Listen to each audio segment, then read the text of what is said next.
have a fatty liver, liver fibrosis, liver cirrhosis condition, or if you have a hepatitis के side effects की बात की जाए तो overall it's a safe drug, but minor side effects में nausea का होना, ब्लोटिंग का होना। और अस्सलाम वालेकुम friends, welcome to my YouTube channel ज़ैमिन कोर्स। और आज हम जिस मेडिसिन का रिव्यू करने जा रहे हैं उसका नाम है हेपामर्ज। हेपामर्ज इंजेक्शन और सिरप की पैकेजिंग में अवेलेबल है और ये ब्रुक्स फार्मास्यूटिकल्स की एक प्रोडक्ट है। अगर इसके एक्टिव इंग्रेडिएंट की बात की जाए तो वह है एल-ऑर्निथिन एल-एस्पर्टेट।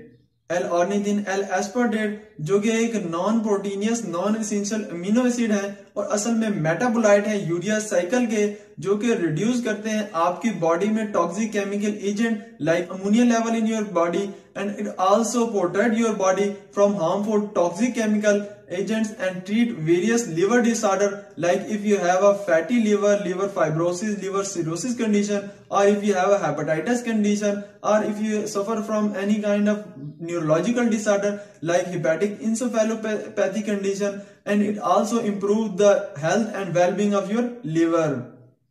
अब इसके यूजेज को ब्रीफली डिस्कस करते हैं।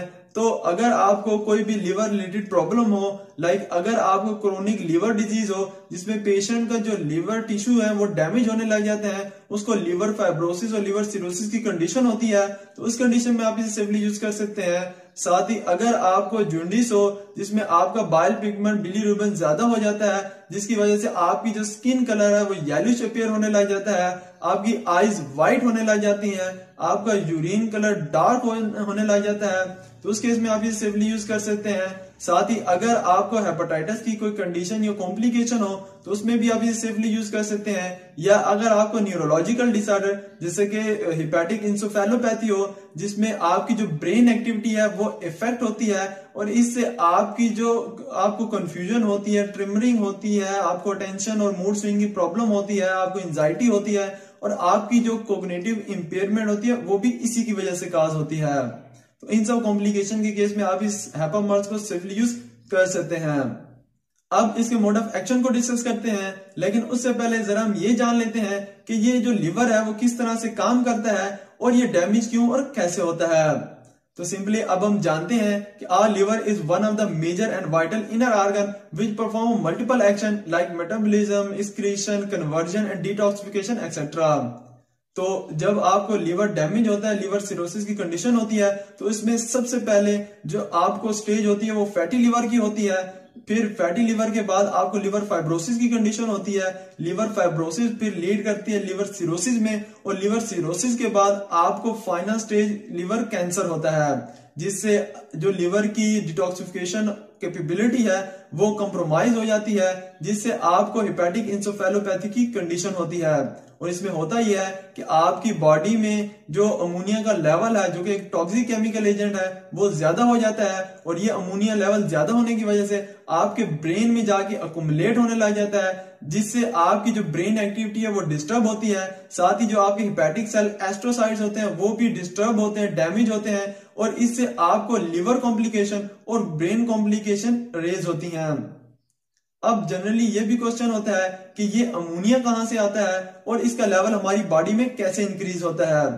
तो जनरली जब हम प्रोटीन कंटेनिंग डाइट लेते हैं और इसकी डाइजेशन होती है तो इसके रिजल्टेंट प्रोडक्ट में हमारे पास अमोनिया बनता है। ये अमोनिया एक टॉक्सिक केमिकल एजेंट है जो कि फिर कन्वर्ट होता है non toxic chemical agents like urea and glutamate में थ्रू यूरिया साइकिल। और ये जो डिटॉक्सिफिकेशन हो रही होती है वो हमारे लिवर सेल्स में, मसल सेल्स में और नर्वस सिस्टम में हो रही होती है, मगर मेनली जो डिटॉक्सिफिकेशन हो रही होती है वो हमारे लिवर सेल्स में हो रही होती है। लेकिन जब आपका लिवर डैमेज हो जाता है, लिवर सिरोसिस की कंडीशन होती है, तो उसमें ये डिटॉक्सिफिकेशन ऑफ अमोनिया प्रॉपरली नहीं होती, जिससे आपका जो टॉक्सिक अमोनिया है वो नॉन टॉक्सिक यूरिया और ग्लूटामीन में कन्वर्ट नहीं होता। आपकी बॉडी में जो अमोनिया का लेवल है वो ज्यादा हो जाता है और इससे आपकी जो ब्रेन एक्टिविटी है वो अफेक्ट होती है और इसके साथ ही लिवर भी अफेक्ट होता है। तो इस कंडीशन में जब आप ये ड्रग एल-ऑर्निथिन एल-एस्पर्टेट यूज करते हैं तो ये एक्ट करती है एज अ सबस्ट्रेट के तौर पर इन यूरिया साइकिल और कन्वर्ट करती है आपके अमोनिया को यूरिया में। इसके साथ ही जो ग्लूटामीन की सेंसिस होती है उसको भी बढ़ाती है, जिससे ओवरऑल आपकी बॉडी और ब्लड में जो टॉक्सिक अमोनिया का लेवल है वो कम हो जाता है। आपकी जो ब्रेन एक्टिविटी है वो नॉर्मलाइज हो जाती है आपकी जो हेपेटिक इंसेफेलोपैथी है वो ट्रीट होती है, लीवर कॉम्प्लिकेशन भी ठीक होती है, and it also improve the health and wellbeing of your liver. अब इसके डोज एडमिनिस्ट्रेशन की बात करते हैं तो आप इसकी इंजेक्शन फॉर्म की डोज को डाइल्यूटेड करके दिन में अप टू 20 mg तक सेफली यूज कर सकते हैं। अगर इसके साइड इफेक्ट्स की बात की जाए तो overall it's a safe drug, but minor side effects में नोजिया का होना, ब्लोटिंग का होना और इंजेक्शन साइड पे रिएक्शंस जैसे कि स्वेलिंग, रेडनेस और इचिंग का होना कॉमन है। तो अगर आपको मेरी ये वीडियो अच्छी लगी हो तो मेरी इस एफर्ट की अप्रिशिएट जरूर कीजिएगा। अपना और मेरे YouTube चैनल का जरूर ख्याल रखिएगा। अल्लाह हाफिज।